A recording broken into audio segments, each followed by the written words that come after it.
Assalamualaikum warahmatullahi wabarakatuh. Alhamdulillahi rabbil alamin. Wassalatu wassalamu ala asyrafil mursalin Sayyidina wa nabiyyina Muhammad ibn Abdullah Rasulil Amin wa ala alihi wa ashabihi wa man tabi'ahum bi ihsanin ila yaumiddin. Subhanaka la ilma lana illa ma 'allamtana innaka antal alimul hakim.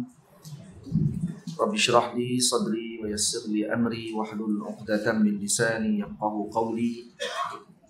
Rabbi yassir wa la tu'assir rabbi tamim bi khair wa ba'd. Yang saya muliakan lagi saya kasihi Fadil Ustaz Hidayat selaku pengurusi pada malam ini, ahli jawatan kuasa bagi surau, Tuan Imam, Tuan Gilal, dan seluruh penggerak dataran ilmu at-taqwa, dan ibu ayah, abang-abang, kakak-kakak, para pimpinan masyarakat yang hadir bersama-sama dengan kita pada hari ini, juga termasuk kepada para santri, para guru, para staf Zawiyah Nasiriyah. Semoga Allah Subhanahu wa taala menjadikan pertemuan kita pada malam ini pertemuan yang diberkati oleh Allah Subhanahu wa taala.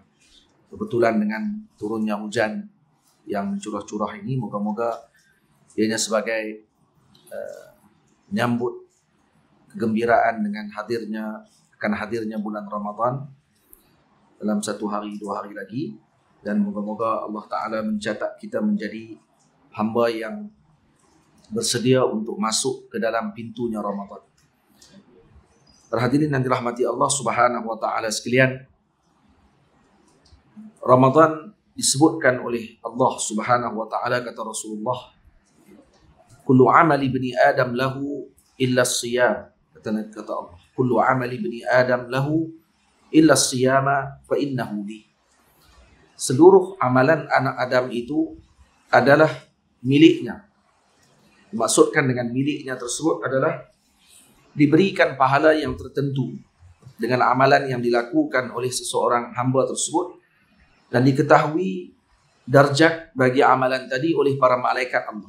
Illa siyam, melainkan puasa, kata Allah Subhanahu wa taala, fa innahu li, dan ianya puasa tadi milik aku, kata Allah, wa ana ajzi bih, dan aku yang akan memberikan pahalanya sendiri kepada hamba tersebut. Kenapa?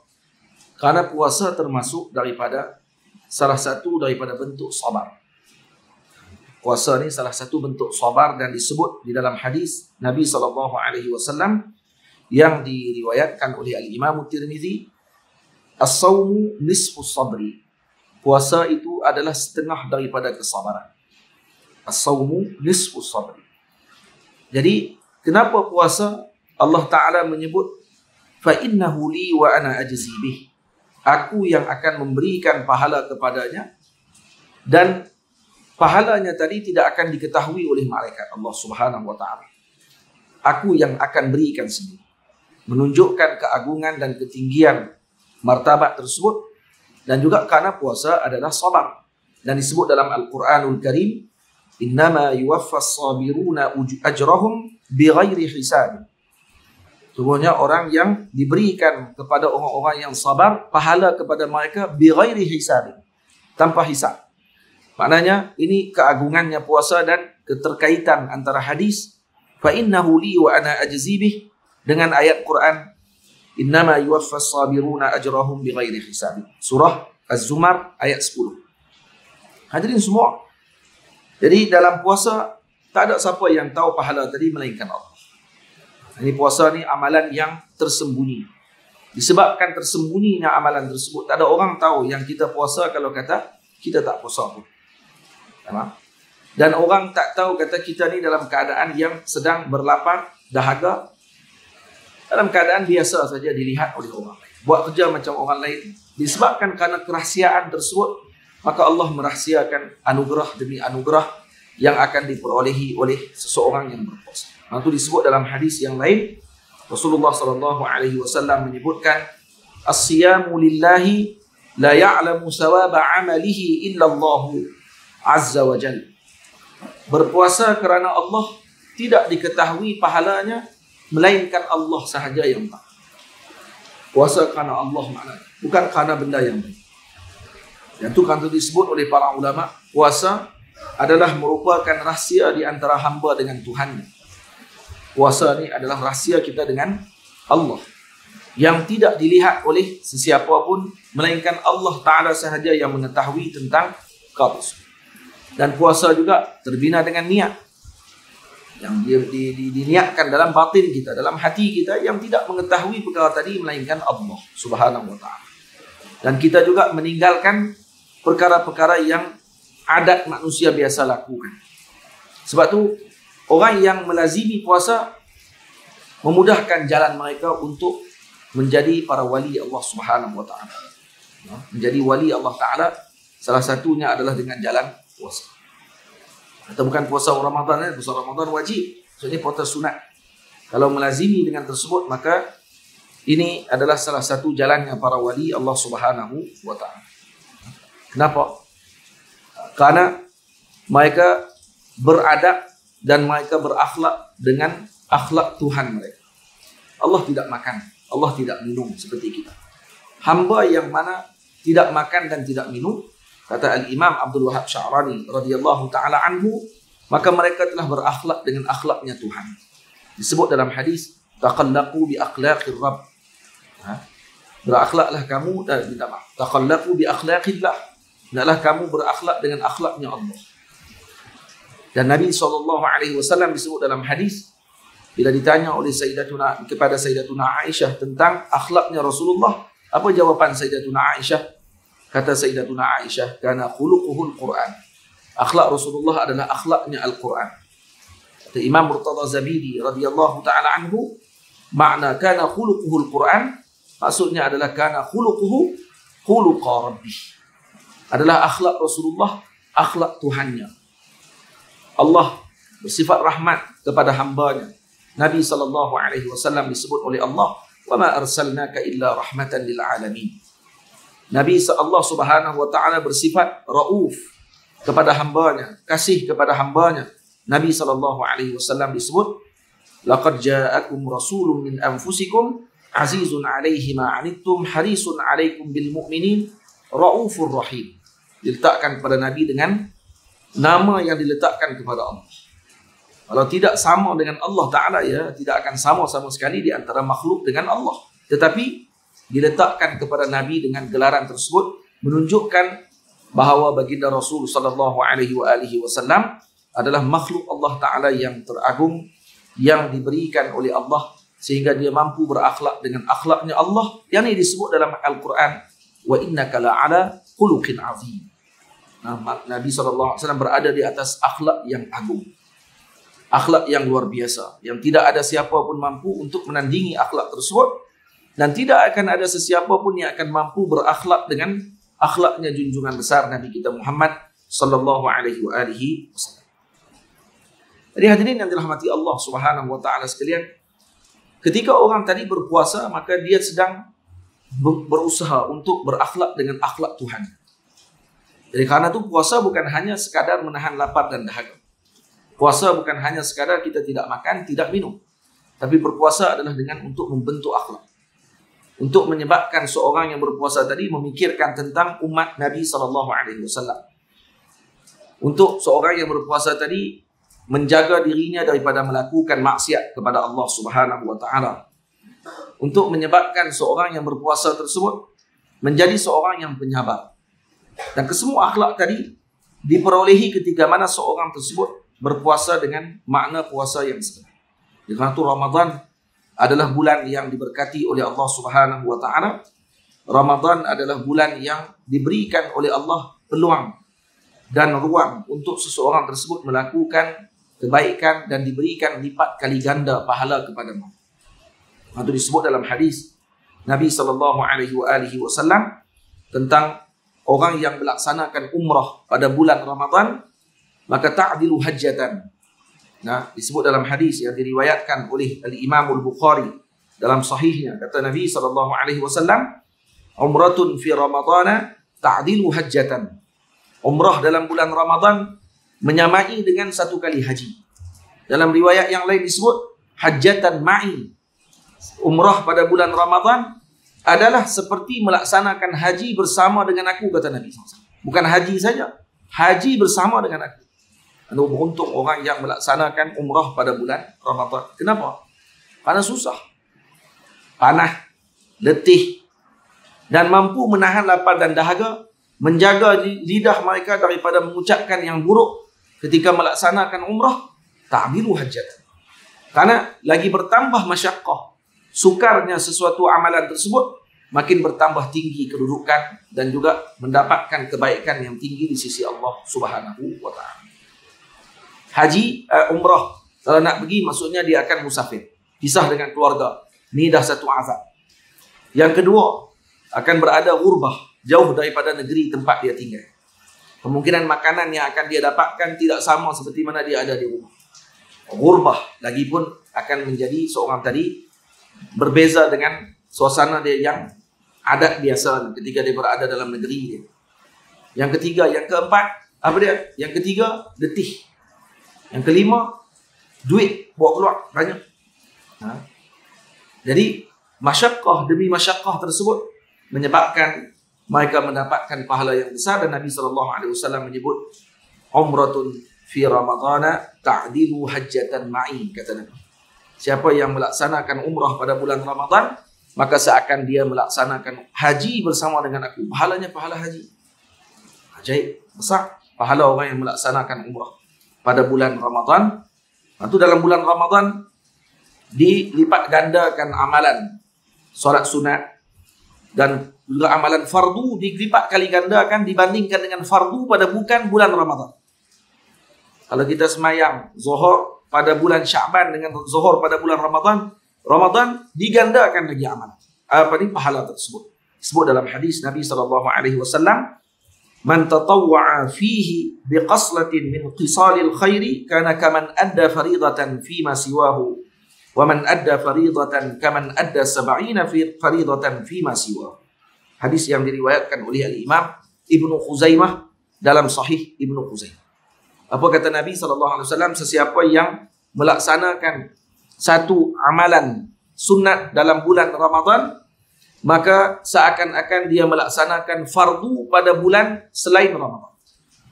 Sunat 2 rakaat duha pada bulan Ramadan menyamai fardu dalam bulan selain Ramadan. Dan kemudian disebut waman adda faridatan, siapa yang melaksanakan kefarduan dalam bulan Ramadan, kaman adda 70 faridatan fi ma siwa. Seakan dia melaksanakan 70 fardu dalam bulan selain daripada Ramadan. Maksudnya semayang zuhur kita dalam bulan Ramadan, dalam mengikut hadis ini, dilipat kali gandakan 70 kali ganda dibandingkan dengan bulan-bulan yang lain. Bayangkan dalam bulan Ramadan, puasa, semahyang tak tinggal, semayang sunat tak tinggal, sehari duha, lepas tu pula qabliyah subuh, tak panggil qabliyah subuh, panggil solat sunat fajar, sebab tak ada solat ba'diyah solat subuh. Jadi solat sunat fajar, solat fardu subuh, sehari waktu syuruk, solat sunat syuruk, isyraq, dan solat sunat duha. Kalau berlaku khilaf tadi, kalau dia pegang khilaf, dia kata tak sama aja syuruk dengan duha. Sekaligus 8 rakaat. Lepas tu apa dia lagi? Sehari semayang pula solat sunat mutlak, tak ada kerja apa. Kemudian semayang zuhur, sebelum zuhur qabliyah zuhur, ba'diyah zuhur. Buat 4 rakaat pula. Zuhur lagi. Kemudian qabliyah asar 4 rakaat. Masuk sekali dengan yang muakkad dengan yang tidak muakkad ni, gabung sekali. Semayang asar 4 rakaat. Habis itu pula tunggu zikir, wirid, salawat dan seumpamanya sampai buka puasa. Buka puasa awal pula buka puasa, ambil sunnah. Buka puasa awal, bukan buka puasa awal lepas zuhur ataupun lepas asar. Buka puasa awal maknanya azan, yakin masuk waktu dia jelas, maka buka puasa terus. Tak tangguh-tangguh dah. Habis buka puasa, satu makan tamar sebiji, 2 biji, 3 biji, 3 biji lah. Kalau kata ni, atau sebiji, witir. Dapat lagi pahala ikut sunnah Nabi SAW. minum 1 teguk, 2 teguk air, kemudian sembahyang maghrib. Habis sembahyang maghrib, makan berat sikit. Kemudian sembahyang pula qabliyah isyak, kemudian sembahyang isyak, kemudian sembahyang ba'diyah isyak, kemudian sembahyang tarawih 20 rakaat. Tak payah duduk berkelahi lah, 28 ke apa semua, buat 20 saja, tak apa, tak masalah. Buat 20. Para ulama zaman Imam Syafi'i buat 20 di Makkah Al-Mukarramah. Di Madinah pada zaman Imam Syafi'i. Imam Syafi'i zaman bila? 150, wafat 204 Hijriah. Tahun 204 Hijriah maknanya apa dia? Baru-baru 100 tahun selepas kewafatan Nabi, 200 tahun selepas kewafatan Nabi SAW. Dan kurang daripada itu. Dan mereka melaksanakan solat tarawih di Makkah Al-Mukarramah, kata Imam Syafi'i, 20 rakaat. Dan di Madinah Al-Munawwarah sebanyak 36 rakaat. 36. Lagi zakat. 36 rakaat. Kenapa ahli Madinah buat 36 rakaat? Karena jealous dengan ahli Makkah. Orang Makkah tarawih 4 rakaat. Kemudian mereka akan tawaf. 7 kali tawaf. Lepas tawaf, sambung lagi 4 rakaat. Lepas 4 rakaat, berhenti. Rehat sat. Minum-minum apa semua. Tawaf lagi 7 kali tawaf. Kemudian semayang lagi 4 rakaat. 4 rakaat maknanya apa dia? 2 rakaat lah. Tarawih tak boleh buat 4 rakaat sekali salam. Tak pergi buat sekali tu pula. Tu bid'ah, dalalah, finnar tu. Tak sah. Semayang tarawih 4 rakaat tu. Lagi hebat lagi dia kata, tarawih macam dengan duha pun. Boleh 8 rakaat sekali salam. Tak boleh. Tarawih mesti 2 rakaat. Kata ulama, at-tarawih kal faridah. Selawat tarawih ni sama macam solat fardu. Dia mesti buat 2 rakaat 1 salam. 2 rakaat 1 salam. Tak boleh gabung 4 rakaat 1 salam. Tak boleh. Faham? Kemudian berhenti lagi. Kemudian sambung lagi. Dengan tarawih 4 rakaat. Berhenti pula. Berapa kali berhenti? Kalau 20 kali semayang, 20 rakaat semayang, akan berhenti berapa kali? Matematik. 4 kali berhenti. Betul? 4 rakaat berhenti. 4 rakaat berhenti. 4 rakaat berhenti. Maksudnya akan jadi selang 4 kali selang. 4 kali selang tadi tawaf. Jadi rasa agak-agak sak tak nak semayang tak? Dia tak ramai orang kot zaman tu. Orang tak apa ramai zaman lah. Kalau zaman lah ni tawaf tu 7 kali tawaf tu siap sejam. Kita baik semayang kat hotel. 1,000 kat dia kata. Baik. Zaman dulu mungkin tak ramai. Ramai tak ramai tu tak kisah. Tu bukan perbahasan kita masalah ramai tak ramai. Masalah sekarang ni mereka buat apa? Tawaf. Berhenti. Ahli Madinah melihat ahli Makkah melakukan sedemikian. Itu dipanggil tarawih. Tarwihah. Rehat. Sembahyang tu untuk rehat. Tenang. Wa ju'ilat qurratu 'aini fi shalah, kata Rasulullah. Allah menjadikan penyejuk mataku di dalam solat, kata Nabi. Kita solat tu paling cepat nak bagi perhabis solat. Malah kita pula lagi seronok habis main isyak hari tu terus alhamdulillah habis dah main. Ya, seronok. Ya kita jadi nak habis dah lah. Itu kalau tengok ada azan di Turki, diceritakan orang Turki dia azan subuh beza dengan azan zuhur. Azan zuhur beza dengan azan jadi terlalu Arab sangat tapi azan begini azan kan. Azan asar beza dengan azan maghrib. Azan isyak sedih. Azan isyak dia sedih sikit. Sedih kenapa? Karena dah habis dah waktu untuk bermunajat kepada Allah dengan salatil fardhu. Dengan salat fardu. Karena fardu tak sama dengan sunat. Tak akan sama. Lepas orang yang mendekatkan diri kepada Allah dengan fardu tak sama dengan orang yang tunaikan dengan solat yang sunat sahaja semata-mata. Ini kesilapan sebahagian orang yang ketika mana dia tidak melaksanakan lagi qada fardunya, kemudian dia melebihkan yang sunat dan dia anggap sunat lebih utama daripada fardu. Wajib tak selesai lagi, tapi dia duduk kalut yang sunat. Duduk kalut yang sunat, dia duduk kata tak syok lah, tak tahajud. Apa masalah kalau bangun waktu tahajud tapi solat fardu? Solat fardu yang kita tinggal dulu 2 rakaat subuh tapi buat waktu tahajud. Apa masalah dia? Tahajud ya solat sunat tapi ini fardu. Patutnya tu ditunaikan dulu dan diselesaikan dulu.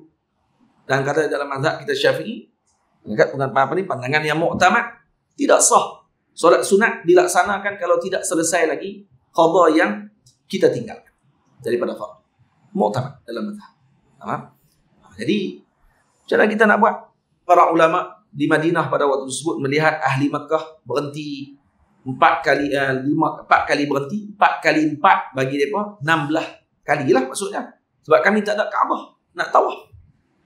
Maka diganti 4 selang masa tadi ni antara 4 rakaat dengan 4 rakaat yang kedua yang digantikan oleh ataupun yang dilaksanakan oleh ahli Makkah dengan tawaf, maka ahli Madinah tambah 4 rakaat. Kat tempat tawaf tu tambah 4. Jadi dah 4 kali berhenti, 4 kali 4 jadi berapa?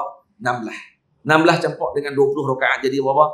36. Ahli Madinah semayang 36 rakaat, ahli Makkah semayang 20 rakaat. Masalah? Tak masalah. Yang kita pula di Malaysia duk berkelih. Ni dekat-dekat nak berkelih dah. Ni nanti tengok dalam Facebook kelih. Kelih apa dia? 8 ke 20. 8 ke 20. 8 ke 20 lah kali terawih pun tak. Tak jadi. 8 ke 20, 8 ke 20. Kok mayang 8 di surau balik tambah lagi hal lain. Bagaimana betul memang sungguh khiyam. Orang yang mendirikan Ramadan sungguh-sungguh. Tak apa juga. Dah. Duk kelih dengan orang. Seronok kelih. Duduk depan komputer ni. Lepas berkelih 8 ke 20, 80 minggit. Tak jadi apa. Kalau masjid di Yaman diceritakan habis 20 di masjid ni, tukar masjid lain pula. Masjid satu lagi akan tunggu. Tak semayang lagi 20. Tunggu. Kalau kita buat macam tu, belah Sungai Tani ni, masjid yang tunggu tu pakai tunggu sampai kiamat. Tak siapa nak pergi ya. Habis 20 kata pada lah 20 pun. Dia kata lepas tu nak pergi sambung lagi pula. Allah. Dia kata memang jadi tok wali. Habis 30 Ramadan tu tak payah pergi surau naik kereta. Terbang. Tapi itu berlaku di sana. Sungguh. Mereka lakukan sedemikian. 20 rakaat semayang di satu masjid. Habis semayang di satu masjid ni. Lagi jemaah ni pula akan pindah pergi ke masjid satu lagi pula. Semayang lagi 20 rakaat pula. Sampai subuh. Sampai sebelum sahur.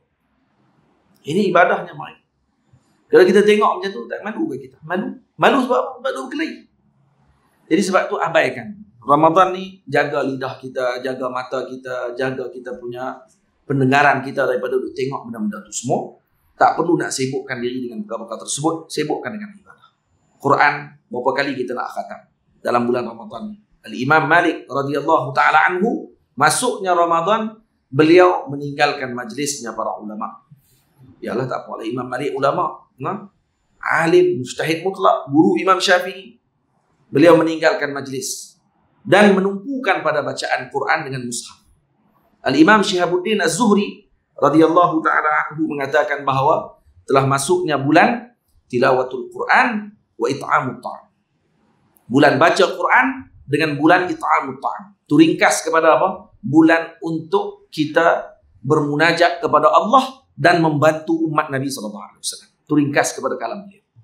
Untuk bantu umat. Sebab tu as-siyam biduni sadaqah taksir. Puasa tanpa sedekah kurang. Sebab tu makruh kata sebahagian ulama, makruh kata sebahagian ulama. Seperti yang disebut oleh Syekh Yusuf Qattar rahimahullah hafizahullah taala, kata beliau makruh kalau seorang tadi mengatakan sumtu kulla Ramadan. Aku telah berpuasa seluruh Ramadan. Ataupun aku telah melakukan qiyam seluruh Ramadan. La, hada makruh kata Allah. Makruh kalau sebut macam tu. Kenapa? Karena kita tak pasti puasa kita tadi memang penuh ke Ramadan tadi. Dan mungkin taksir, berlaku kekurangan dalam puasa kita. Maka perlu disebut dengan tawadhu. Saya berpuasa pada bulan Ramadan. Alhamdulillah. Hak tu saja cukup. Tak payah saya puasa penuh tahun ni. Tak payah puasa penuh lah. Makruh sebut saya puasa penuh. Kenapa? Karena tak mungkin penuh. Karena berlaku qasir. Kekurangan banyak dalam puasa kita. Maka macam mana nak menggabungkan ataupun nak menutup jabr, menutup kepada lompang-lompang yang ada dalam ibadah kita. Ibadah kita tak macam Nabi SAW. Ibadah kita bukan macam awliya Allah Subhanahu Wa Taala. Maka ditutup dengan sedekah. Kena tutup dengan sedekah. Jadi jangan lupa dengan benda tersebut. Tiap-tiap hari kena niat sedekah. Kena niat sedekah tiap-tiap hari. Walau bisyiqqi tamrah. Walau setengah tamrah. Kawan kita, jiran sebelah rumah. Jangan lupa untuk kita pergi hantar juga sikit dekat. Jangan kat masjid saja. Jangan kat surau saja. Jiran kita. jiran kita patut juga kita ambil berat dengan mereka. Ada seorang wali Allah Subhanahu wa taala nak menunaikan haji. Saya cerita benar ni. Ini diceritakan, disebutkan oleh Sayyidina Al-Imam Abdullah bin Mubarak radhiyallahu taala anhu, salah seorang wali Allah taala dan muhaddis kabir.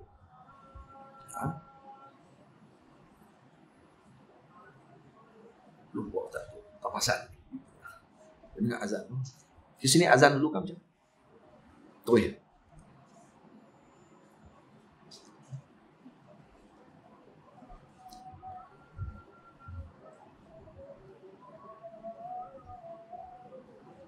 Allahu Akbar.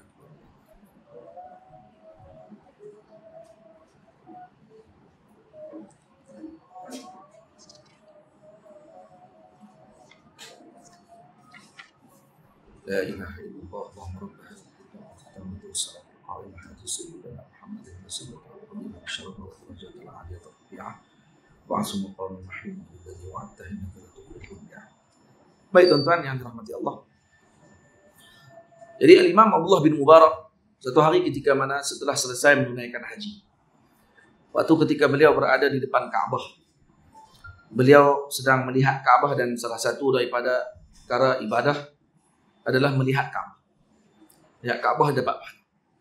Dia waktu tengok Kaabah, tiba-tiba beliau tertidur. Dalam tidurnya beliau bermimpi bertemu dengan malaikat Allah Subhanahu wa taala dan malaikat berbincang. Itu ada malaikat turun daripada langit, bincang. Dua malaikat ni kata tahun ni ada 60,000 orang menunaikan haji pada tahun ini. Tapi seorang pun tidak mendapatkan pahala mabrur. Wah. Pahala dapat mabrur. Haji mabrur tu yang susah tu. Tak dapat pahala mabrur kata. Terjaga dia daripada tidur kerana terkejut. Kejut kata tahun ni seorang pun tak dapat pahala mabrur. Akhirnya takdir Allah Ta'ala mengantuk lagi dia. Tertidur balik. Sambung tidurnya. Tersambung tidur tadi, mimpi sambungan pula. Rupanya dia terkejut tadi ni jaga. Mimpi tu tak bersambung lagi. Cerita tak habis. Bila beliau tidur balik semula kali yang kedua, ditidurkan. Akhirnya mimpi sambungan tadi dengan disebut oleh malaikat tadi. Kecuali mereka mendapatkan mabrur disebabkan ada seorang lelaki di Iraq yang melakukan kebajikan, maka disebabkan kerana pahalanya tersebut dibahagikan kepada seluruh ahli mauqif yang berada di haji pada ketika tersebut mendapatkan pahala mabrur seluruh. Imam Abdullah bin Mubarak bangun daripada tidur, terkejut beliau. Terus beliau pergi ke Iraq, naik kenderaan tawaf wada dan terus dah selesai dah haji waktu itu. Terus dia naik kenderaan dia dan menuju ke Iraq. Sampai di Iraq, ditanya tentang sifat lelaki yang disebutkan tadi, cerita tadi kita sebut tak habis pun. Dan ditanya tentang sifat lelaki yang dimaksudkan, akhirnya ditunjukkan kepada seorang dan dia terkejut. Lelaki tadi bukan orang besar mana pun, bukannya orang panggil Allah SWT pemimpin besar ke, ulama besar ke, tak. Tukang kasut. Iskafi, tukang kasut. Jadi bila mana Imam Abdullah bin Mubarak ketuk pintu rumah beliau, bagi salam, beliau buka pintu, tengok-tengok ada seorang lelaki datang dan kemudian ditanya, siapa tuan? Kata beliau, saya Abdullah bin Mubarak. Terkejut lelaki. Siapa tak kenal Abdullah bin Mubarak? Ulama besar hadis pada zaman tersebut, mujtahid pada zaman itu, mujtahid mutlak. Bukan orang biasa yang datang rumah dia ni. Sebagai tetamu, datang jauh pula tu. Maka ditanya kepada beliau, apa tujuan Imam Agung macam ni datang ke rumah beliau? Kata dia, saya datang untuk ucap terima kasih sebabkan kerana kamulah mendapatkan kami ini pahala haji mabrur. Menangis lelaki. Maka ditanya oleh Imam Abdullah bin Mubarak, apa yang kamu lakukan wahai fulan? Apa rahsia kamu buat amalan? Sehingga menyebabkan kami semua mendapatkan kebaikan tersebut. Sedang lelaki tadi tak buat haji. Dia tak pergi haji tapi boleh dapat pahala haji ke orang lain. Ajaib. Maka kata lelaki ini sambil menangis, kata beliau, kemungkinan disebabkan satu perkara yang saya lakukan, iaitu saya ada seorang jiran perempuan yang kematian suami, ada anak ramai. Satu hari kata beliau, waktu saya sedang bersiap untuk menunaikan haji, nak pergi ke Mekah, dah siapkan barang-barang untuk nak pergi tadi, tiba-tiba terbau bauan makanan daripada rumah jiran wanita tersebut masuk ke rumah dia. Isterinya si Iskafi ataupun baik kasut ni, tukang kasut ni, isteri dia mengandung waktu tu. Isteri dia bila bau makanan tadi jadi mengidam, nak makan, teringin nak makan hak yang dimasak oleh jiran.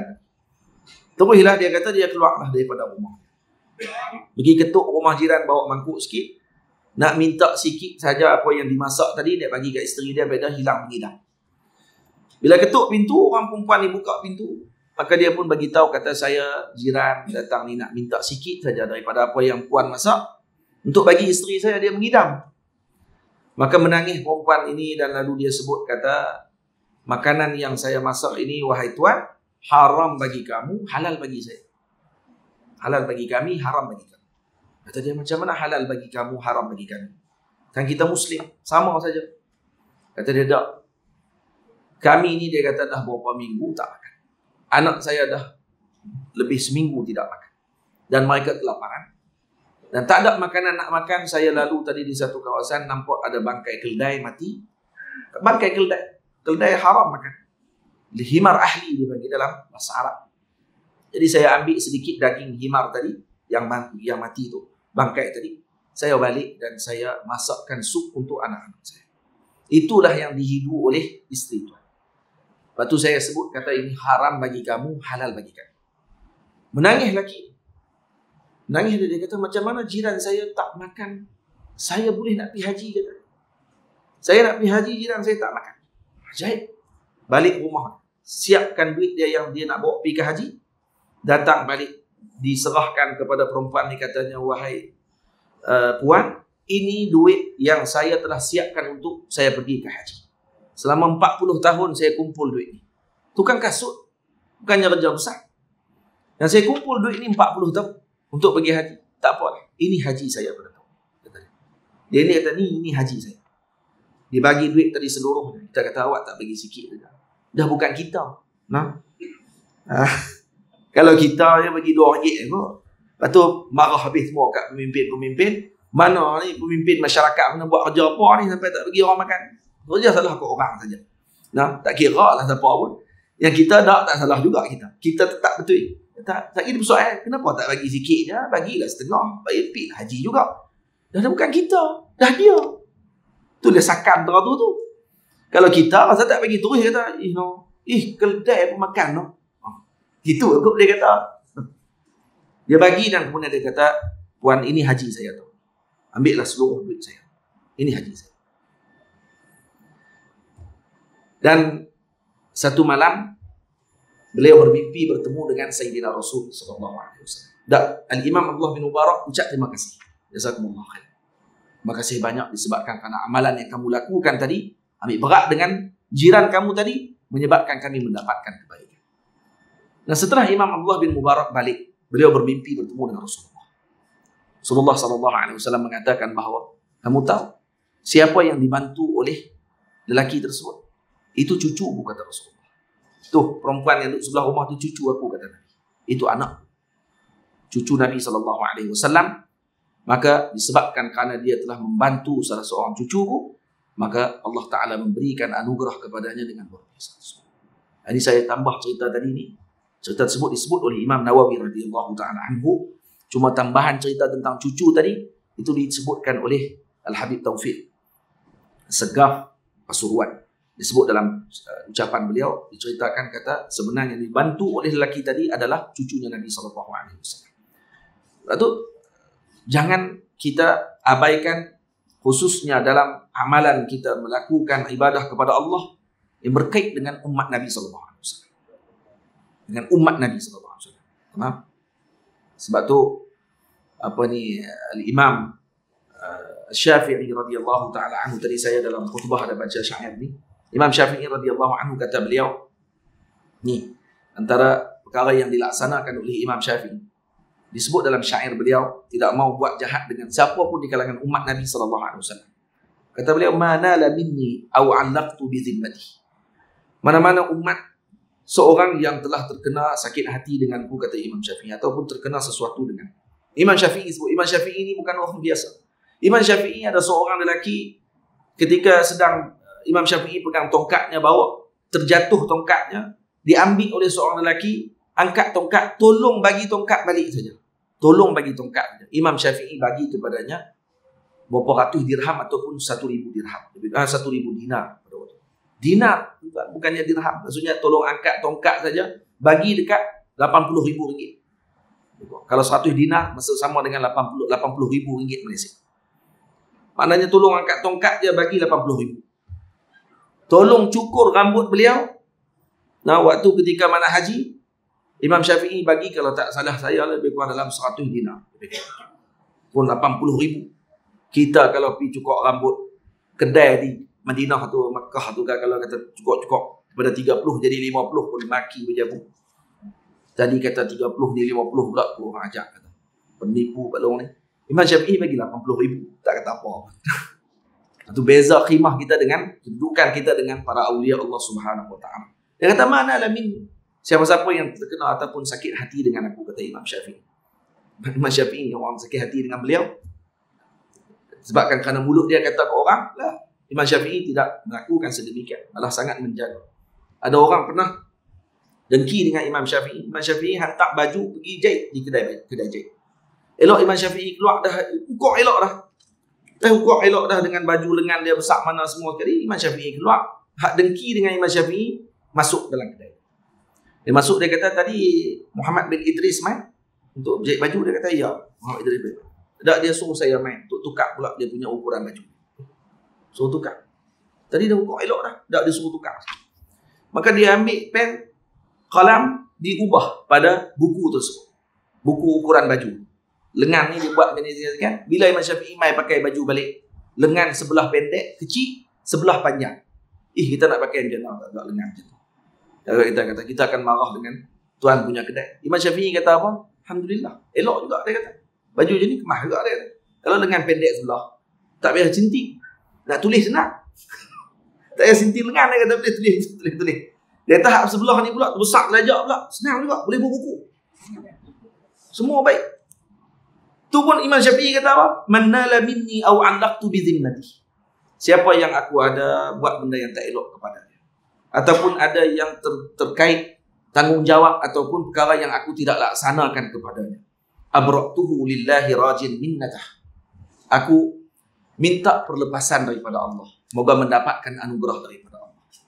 Kaila a'uqu mu'minan yaumal jaza, agar pada hari akhirat aku tidak akan menderhaka kepada seorang mukmin atau tidak melakukan perkara buruk kepada mukmin, wala asu'u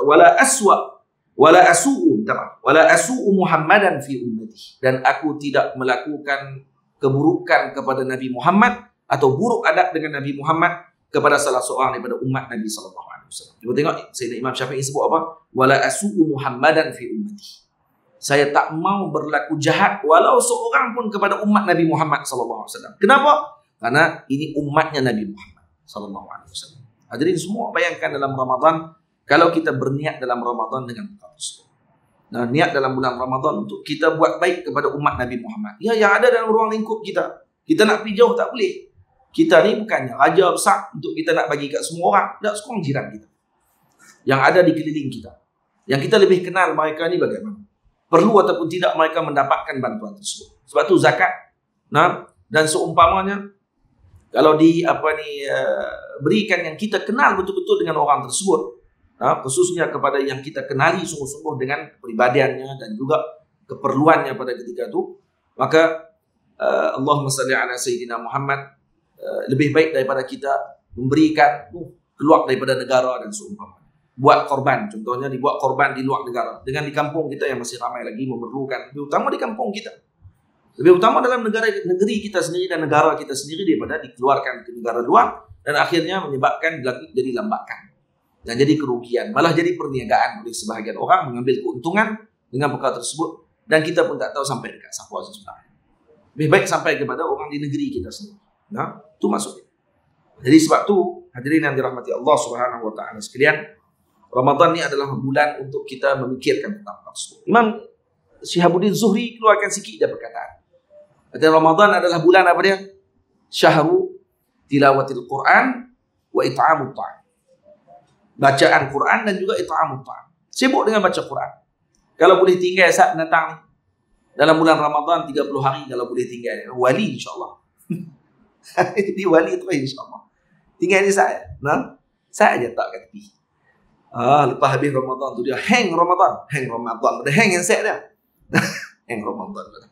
Handset hang tu kenapa? Masuk habis semua dengan mesej-mesej apa semua dia tak nak baca. Taklah, maksud saya di sini cuba untuk mengurangkan. Tak ada perlu, kadang-kadang kita perlu kerana mungkin ada orang dia memang bekerja dengan menggunakan. Tapi kurangkan maksudnya. Kalau sebelum ni 8 jam kita akan menghabiskan masa dengan melihat skrin ni. Cuba kurangkan sikit. Saya rasa bukan 8 jam pun. Maksudnya lebih pada tu. Sebut pi lah 8 jam. Tolak 8 jam tidur. Kan? Jadi baki 16 jam lagi. 18 jam, 16 jam. Takkan 12 jam untuk tengok binatang ni. Boleh jadi juga. Ada orang macam tu.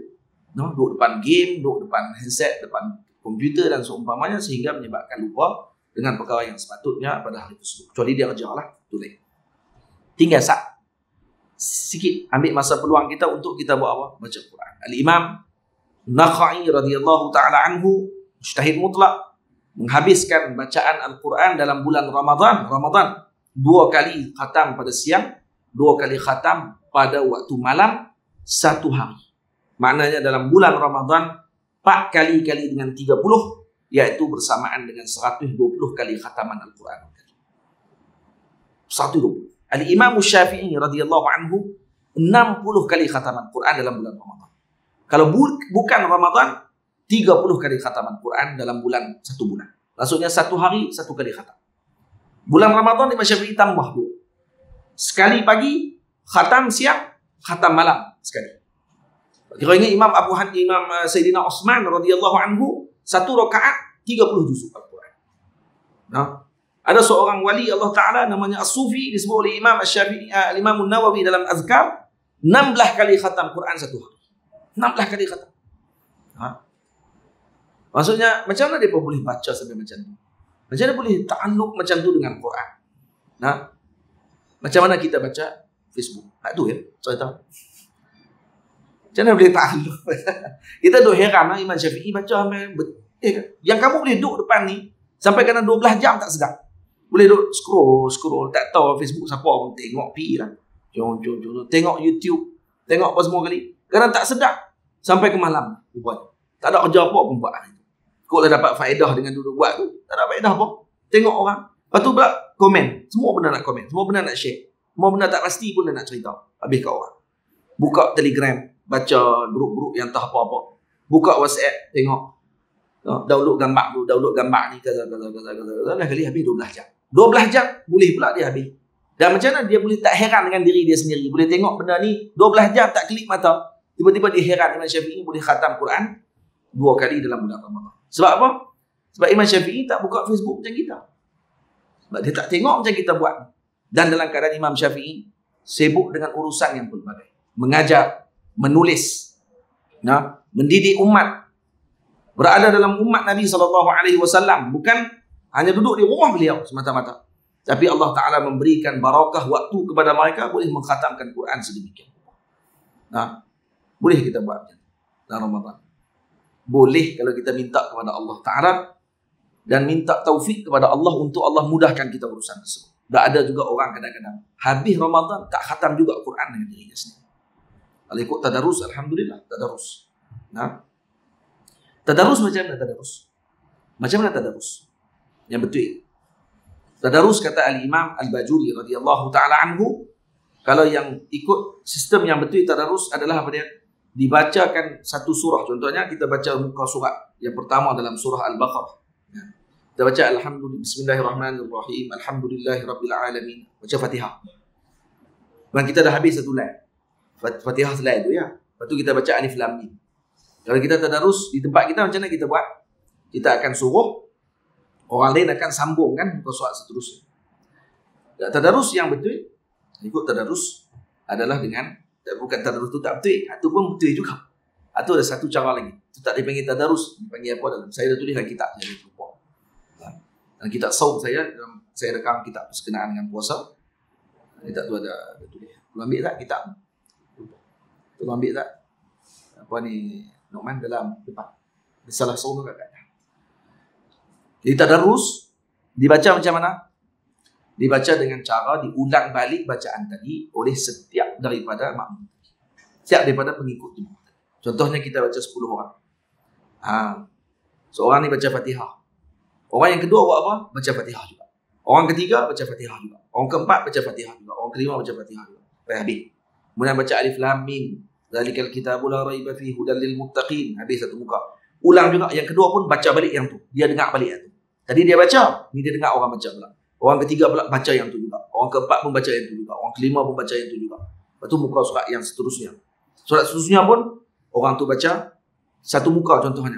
Kita pun baca satu muka. Dia pun baca satu muka tu juga. Bukan sambung. Kalau buat macam tu, saya kata, bila nak habis tak?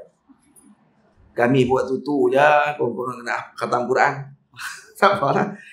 Jadi, buat cara kita nak buat tu tak apalah. Tak ada masalah apa pun. Boleh juga tu pun, tapi tak nama tadarus lah tu. Dia nama lain. Saya tengok balik dalam ni.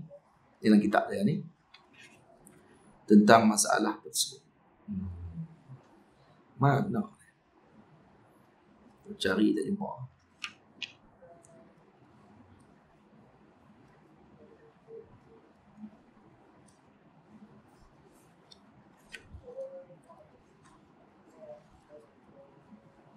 Salah. Tak ada. Bukan dalam kitab ni kan? Saya tulis dalam. Kan saya tak tulis.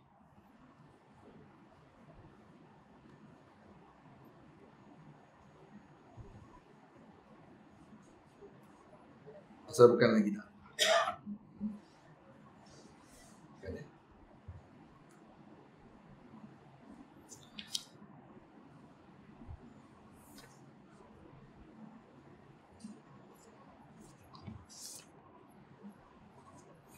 Bukan dia. Bukanlah kitab. Minta maaf. Saya tulis dalam kitab lain maksudnya. Tulis kitab lain.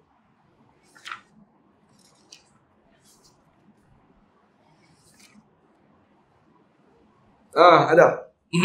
Ada. Silap. Tulis kitab, lepas tu kita sendiri tak ingat. Ada.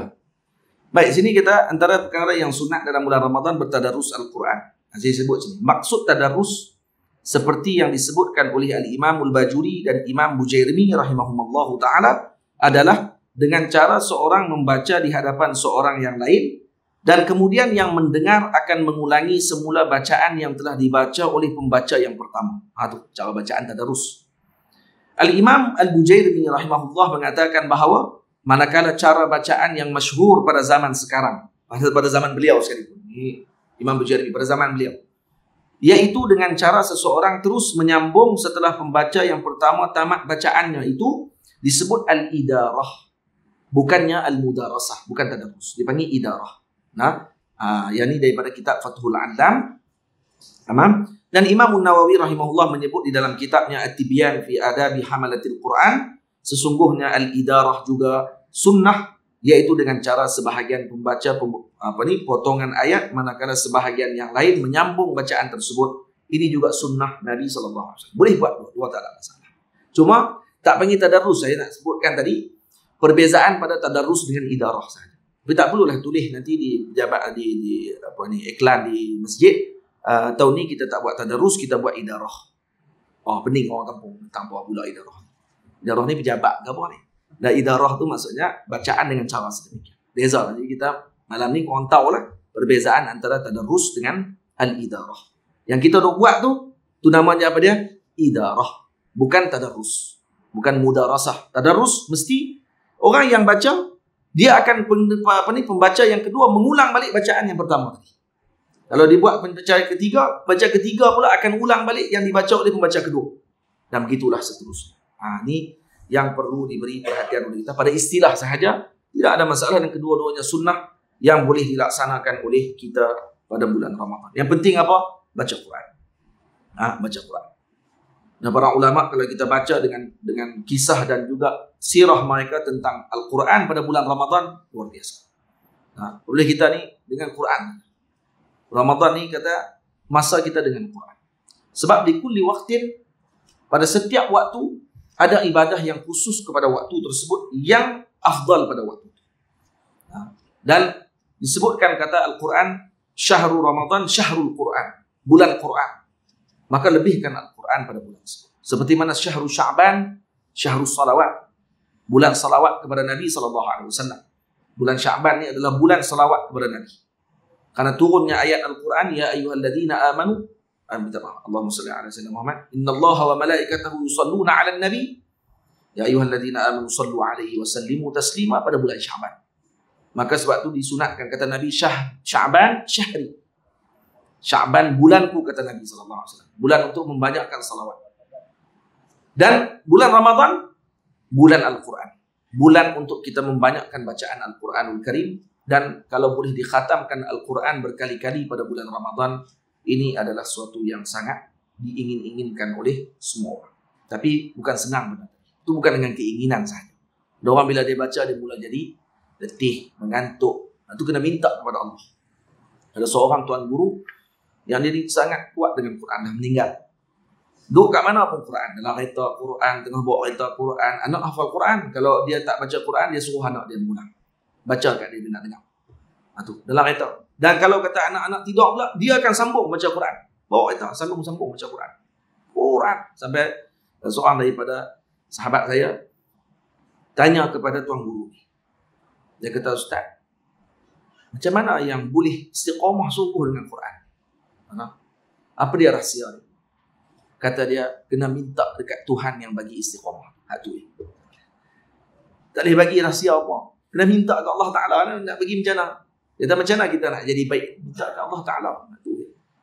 Akhirnya dia kata apa? Saya selalu baca doa pada dia. Allahumma rzuqna listiqamata wal ikhlas. Ya Allah, rezekikan kami istiqamah dan ikhlas.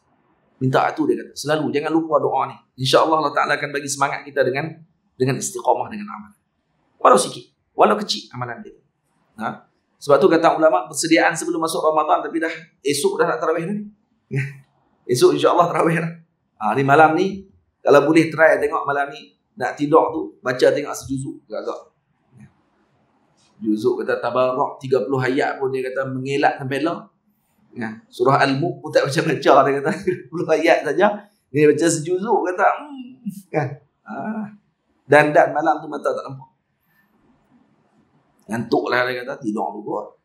Dan.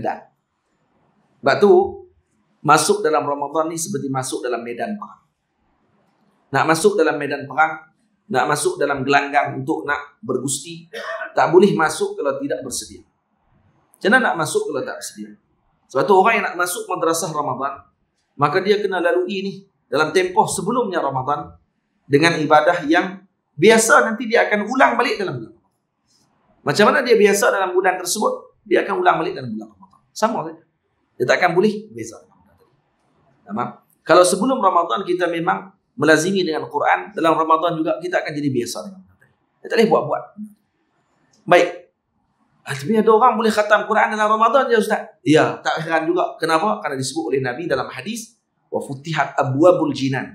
Dibukakan pintu syurga. Kata Imam Izzuddin Ibn Abdissalam, dimaksudkan dengan dibukakan pintu syurga adalah dengan maksud diberikan semangat luar biasa melakukan ibadah.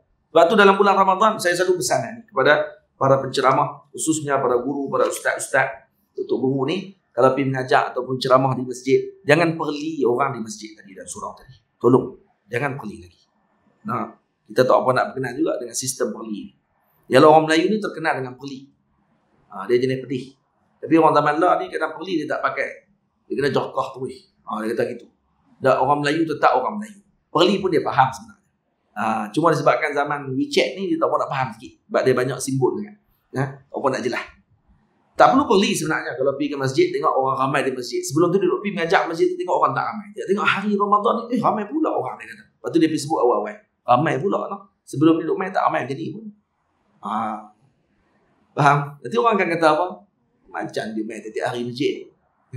Dia pun main mengajak minggu-minggu Kita kan bulan-bulan je. Dia pun kisah main-main Jumaat tu, kisah main-main surau kami je. Lepas tu. Cuba kalau duduk di rumah dia, main Jumaat ke tak? Orang kata, orang akan suuzon balik. Suuzon balik kat kita. Kenapa? Kerana kita mula dulu dengan orang. Jadi buat apa? Tak perlu kata apa. Ucap tahniah saja. Alhamdulillah. Ramadan ni bukti Ramadan. Bukti Ramadan, orang akan penuh di masjid. Bukti dia apa dia? Bukti kata pintu syurga dibuka. Sungguh, kata Imam Izzuddin Abdul Salam, disebut oleh Nabi wa futihat abwabul jinan, dibuka pintu syurga, maka waktu tu kita akan tengok orang mukmin mereka akan berbondong dalam bulan Ramadan melakukan amal kebajikan yang tidak dilihat pada bulan lain. Kenapa? Kerana semangat syurga pada waktu tersebut. Kita kata bahasa marketing tadi, aura syurga. Aura syurga tadi luar biasa. Nah, sampai ke dunia. Masuk ke dalam hatinya mukmin nurnya. Cahaya jadi masuk. Sehingga menyebabkan jadi semangat dia untuk mai sembahyang. Nah, bahaya Isyak, sambung pula tarawih. Ajaib. Yalah betul lah Ramadan dia ada tarawih pun. Mana boleh pergi tarawih bulan Syaban. Habis tarawih dia kata kita kena teruskan. Jangan jadi hamba Ramadan saja. Teruskan ibadah yang kita buat dalam bulan Ramadan ni. Habis Ramadan, masuk saja bulan lepas Syawal tu pun hantam tarawih juga. Ayo gila. Maksudnya benda tertentu lah. Tapi jangan heran kalau orang buat ibadah dengan hebat pada masa. Dan kita jangan heran kalau orang bagi sedekah lebih pada bulan Ramadan. Kenapa? Ya, kerana orang tahu pahalanya lebih daripada bulan lain. Maka orang lipat gandakan pada bulan tersebut. Kenapa? Futihat abwabul jinan wa ghuliqat abwabun nar au niran. Ditutup pintu neraka. Maknanya apa dia? Bahannya neraka untuk melakukan maksiat kurang pada bulan tersebut. Sebabkan orang akan lebih semangat untuk melakukan ibadah. Sepatutnya kita tengok kalau orang ramai datang ke masjid surau pada waktu tersebut, kita rasa gembira. Kenapa? Karena ada nur dalam hati masing-masing. Masih lagi ingin dengan ibadah. Datang tarawih, datang tadarus. Jangan perli. Ni duduk dan tadarus sambil-sambil perli. Ibu-ibu. Nah, bukan ibu-ibu lah. Bukan di sini. Nah, kadang-kadang orang perempuan boleh tahan juga ayat dia. Kalau disebut. Kalau dia perli orang perempuan sama perempuan, oi boleh tahan. Pedih telinga dengar. Apa kalau orang perempuan perli? Orang lelaki ni dia orang panggil diplomasi sikit. Orang perempuan kalau dia tak suka ke orang, dia tunjuk sungguh dia tak suka ke orang. Betul tak ibu? Dia kan? Orang lelaki kalau tak suka kat seorang ni, dia maki kat belakang kata, dia ni kalau jumpa aku support, jumpa Assalamualaikum, sihat bang. Dia boleh salah. Tanya sihat lah. Sihat lah, Masya Allah. Mau tak jumpa daripada belakang. Ingat? Yang saya nak support Tapi kalau orang perempuan, dia tak suka kat orang, dia jumpa, dia buat sungguh. Jumpa, dia buat tak lihat. Lepas tu dia kata pula ujung, dia sungguh. Berlaku. Nah? Tempat yang tidak diketahui. Negara mana kita tak tahu lah. Tapi berlaku macam tu. Sungguh sebab orang perempuan macam tu. Kalau di sekolah, orang lelaki kawan-kawan dengan orang lelaki ni, kalau tak suka dengan satu geng lagi ni, ya saya kadang-kadang jumpa main bola boleh main sekali lah. Dia tak suka. Tapi orang perempuan dah. Bola jaring takkan main sekali. Makan pun takkan makan dengan meja kawan. Ni kata, jadi jangan perli. Tengok kawan ni tak nak main surau, masjid. Dan tengok main tadarus dengan kita. Baca Quran pun lambat. Tu kata, tu lah. Orang suruh main setiap hari. Malah. Tengok dia baca. Lah kali maklum tu. Tu masuk Kristian tu. Orang tahu lagi. Macam tu. Mereka tak kata apa. Tu kena jaga-jaga. Hati-hati kita dengan mulut kita. Kadang-kadang boleh menyebabkan orang jadi lari daripada agama Allah Ta'ala. Dan kalau kata orang tu pula baru masuk Islam. Lagi berat lagi sebenarnya kita kena jaga. Faham ibu ayah semua? Jangan perli lagi. Ramadan ni tukarlah sistem kita. Daripada kita ni, para guru khususnya yang datang mengajar ke masjid surau, elakkan daripada menyebut perkataan-perkataan yang boleh menyebabkan berpecahnya tempat tersebut. Yang jemaah di masjid tadi, surau tadi, punya susah nak kumpul, kita main pecah dengan satu perkataan kita. Kita pun main kan duduk jemaah tu. Dan sekali itu je main. Sebut perkataan kita tadi, pecah orang kampung. Sebabkan kerana kita. Dan jangan terikut dengan sebahagian orang. Ketika mana kita datang ke masjid surau, orang ni pula duk main cerita kat kita. Ustaz kena sentuh sikit ni Ustaz. Paku sikit Ustaz. Baru dia padu. Dia kena padu macam tu. Bila kita paku macam tu, hak sonok seorang tu je. Dia je yang sonok. Baik, Nabi sonok dengan benda tu. Nabi tak sonok. Nabi bukan nak benda yang macam tu. Nabi nak untuk kita ni bersama. Duduk. Boleh duduk dalam. Jadi soh dah boleh rapat. Soh dah boleh rapat.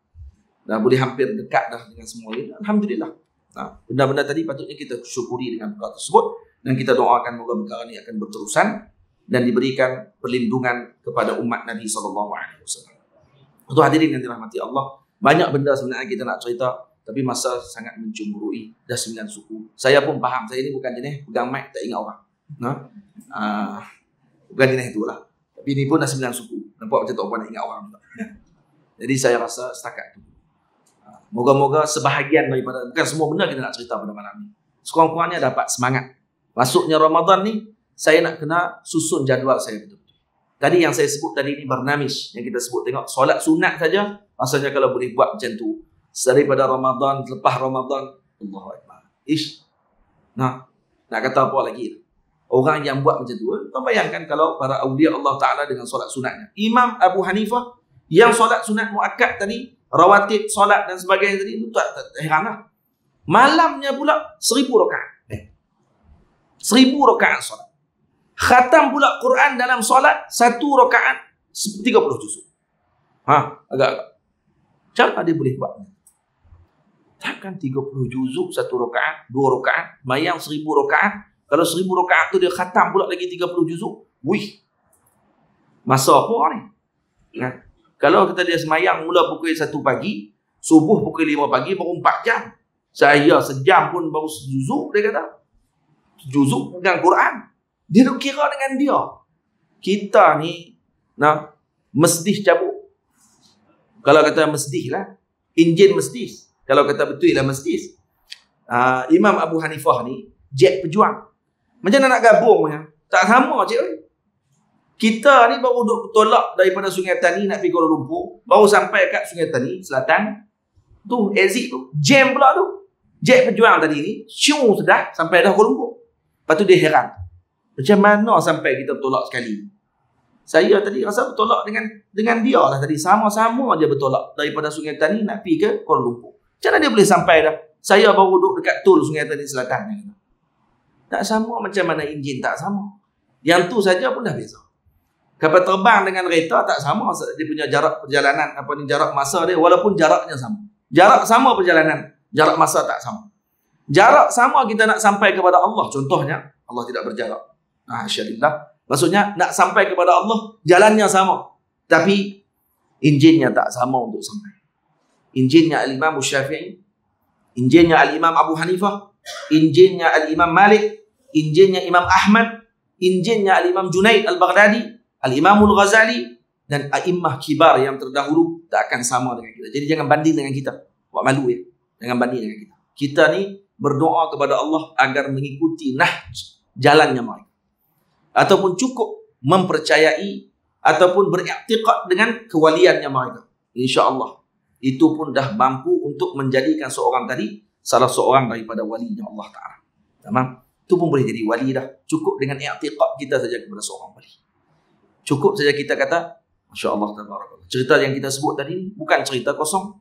Semuanya bersanad, bersambung sampai kepada yang diceritakan bersambung kepada Imam Abu Hanifah. Semayang 1 malam 1000 rakaat. Imam Ahmad 1 malam waktu sihat 500 rakaat. Kalau tak sihat 250 rakaat. Tak sihat dia 250 rakaat. Kita hak sihat. Hak sihat pun 2 rakaat, bangkit pagi esok pun cerita dah ke orang. Baru semayang tahajud 2 kali. Esok pergi surau. Duk tengok je dan. Semayang tahajud lah salah. Tanya. Semayang tahajud lah salah. Tengok tak apa ada nur pun muka ni. Nampak tak? Wajah saya bercahaya ni dia kata. Tahajud salah. Kena tahajud. Sebab orang tahajud ni wajah dia bercahaya. Tengok saya. Tak payah pakai ni putih. Tak payah pakai natang apa pun. Tahajud saja. Itu rahsianya. Kemah. Baru 2 malam makin. Dia rasa tu wali dah. Imam Ahmad 500 rakaat. 250 waktu tak sihat. 500 waktu sihat. Imam Syafi'i diceritakan oleh para murid beliau. Tidaklah seorang tadi nak harap kalau dia tengok. Dia bangun daripada harap dia tidur. Tengok duk menulih. Bangun duk harap dia mungkin duk menulih. Tengok dia semayang. Bangun duk harap kata mungkin dia tengah menulih kot. Dia tengah semayang kot. Dia tengah tidur. Kerana dia tidur. Dia bangkit. Tidur dia pula. Pagi esok bangkit, tak payah ambil wudu. Kenapa? Kerana tak tidur. Imam Ahmad, waktu Imam Syafi'i sampai di rumah beliau, makan di rumah beliau, makan banyak. Imam Ahmad cerita ke anak dia, cerita masyhur kita selalu dengar. Imam Syafi'i makan di rumah Imam Ahmad. Kemudian, anak-anak Imam Ahmad yang selalu dengar cerita tentang Imam Syafi'i. Ahmad bin Idris. Ayah dia selalu cerita, kata, Masya Allah, Imam Syafi'i ini sekian. Anak-anak apa kat tengok. Waktu Imam Syafi'i duduk makan, tu tengok kata Imam Syafi'i ini makan kurang. Tapi hari ni ya Masya Allah tabarakallah ni bukan ni lebih pada kurang ni kata ni. Tak tambah ni. Lepas tu malam tu Imam Syafi'i tidur. Pergi mengendap pula Imam Syafi'i tidur. Tengok lubang martabah. Imam Syafi'i tidur. Ustaz, apa ni ikut semayang malam? Sebab Imam Ahmad tegas dengan bab semayang malam. Imam Ahmad ada seorang murid datang nak mengaji hadis dengan dia. Pagi esok dia pergi letak ayak kat depan. Malam tu dia letak ayak satu mangkuk dekat depan pintu bilik budak tadi ataupun pelajar tadi. Pagi esok Imam Ahmad datang, tengok-tengok ayak tak bergerak. Maka pelajar tadi bila semayang subuh dengan Imam Ahmad kata, macam mana kamu nak datang nak mengaji hadis dengan saya? Kamu tak semayang malam? Kamu tak qiyamul lail? Nah, macam mana talibul hadis tidak qiyamul lail, katanya. Balik dulu, kata Imam. Balik. Belajar dulu adab. Lazimkan dulu dengan amal. Baru main datang mengaji dengan saya. Imam Ahmad cukup tegah bab tu. Tanya jalan. Halau balik. Murid tadi kerana apa? Kerana tidak semayang malam. Nak test tengok. Ayat tak bergerak. Maksudnya tak semayang kamu ni semalam. Imam Syafi'i, malam tu kata anak-anak dia, tengok Imam Syafi'i tidur. Tidur, tapi tu Ustaz bergerak. Sebut Allah. Itu je. So pagi dicerita kepada ayahnya, maka ayah dia kata, ayah cerita pasal Imam Syafi'i berbeza dengan yang diceritakan. Nampak macam agak sedikit berlaku pertentangan. Maka Imam Ahmad tanya, wahai guruku, nak tanya, apa yang berlaku sebenarnya? Kata Imam Syafi'i, aku makan banyak karena sudah seminggu ataupun hampir beberapa hari aku sakit, kata Imam Syafi'i. Dan ketika kamu jemput aku makan, aku mengetahui bahawa makan di rumah orang soleh ini adalah syifa. Maka kerana itu aku makan dengan niat tasyaffi, untuk nak berubat. Jadi aku makan banyak tadi kerana aku tahu ni ubat kepada. Kerana yang masak makanan ni daripada rumah kamu, ini rumah orang soleh. Makanan dia mesti makanan yang terjaga daripada syubhat. Dan Imam Ahmad ma'ruf dengan perkara tersebut. Sangat berjaga dengan perkara syubhat. Akhirnya kata dia, Imam Syafi'i kata, aku makan banyak tadi kerana apa? Niat tasyaffi. Niat untuk syifa, untuk bagi ubat. Yang kedua, semalam dia kata aku tak tidur pun. Aku tak tidur semalam. Aku fikirkan tentang hadis Nabi SAW. Apa dia hadisnya? Hadisnya kata para ulama tentang hadis, Ya Aba Umair ma fa'alan Nughair. Wahai Aba Umair, apa kena dengan burung kamu? Burung betul bukan burung dia. Ini burung betul. Imam Sayyidina Abu Umair ada belah burung kecil. Dan burung tadi mati. Nabi SAW datang melawak dengan Aba Umair. Nabi pun tanya, Ya Aba Umair, ma fa'alan Nughair? Apa kena dengan burung kamu yang kamu belah? Di mana dah burung tu? Macam mana dia boleh mati? Ni Nabi SAW mengambil berat tentang kanak-kanak. Dan Nabi SAW melayan kanak-kanak tadi dengan baik. Jadi daripada hadis tadi ada orang komplain. Kata macam mana hadis tadi dikeluarkan oleh muhaddisin? Ya Aba Umair ma fa'alan Nughair. Ini pun disebut juga. Macam tak ada faedah. Wahai Aba Umair, apa kena dengan burung kamu? Bab tentang Nabi melawak dengan budak-budak. Apa faedah dia ni? Al-Imam Ibnul Qas keluarkan 60 faedah daripada hadis. 60 faedah.